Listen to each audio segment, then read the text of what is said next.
But since Britain was an imperial power with imperial strategic concerns, they also played power politics in the Nile Basin, of course. And one of the many outcomes of these power politics was the Nile Basin, was the Nile Agreement of 1929. It was an agreement whereby Britain tried to regain their position in Egypt, and therefore also in the country of the Suez Canal, which was the most important strategic concern, of course. So by appeasing Egyptian nationalism, by trying to weaken the anti-British movement in Egypt, by promising them that Egypt would be their guarantor, would be their good fellow when it comes to Nile water. They hope to strengthen their strategic long-term position along the Suez Canal and in Egypt. And everybody knows that this 29 agreement is a major issue today. Some countries strongly argue that it has to be revoked.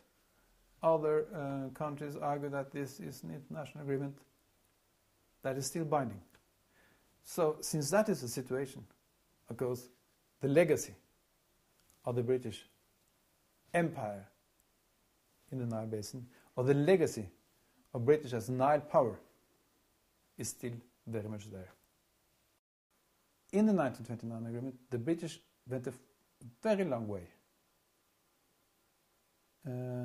in order to befriend Egypt.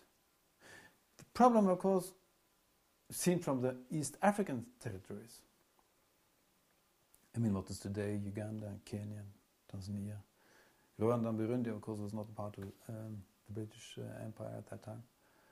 No, not even, and of course not Congo.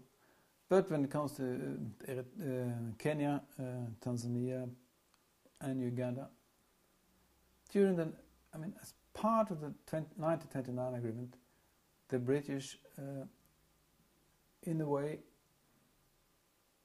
said that these territories had no use for Nile waters. So that's why they said, let Egypt and partly Sudan have it. And from Egypt's point of view, the 1929 agreement was, of course, a victory, I would say, in this diplomatic struggle with Britain. Because here, in this notes of the exchange, which is what it really was, the British said that, well, the Nile is an Egyptian river, more or less, and Egypt has a veto right to stop projects upstream if they don't want it. So that was a diplomatic victory for Egypt. It was perhaps also a diplomatic victory for Britain at the time, but with long-term consequences for Nile water utilization. The 1929 agreement was special in two ways. First, it was one of the very first agreements dealing with international river basins in the world. That makes it special.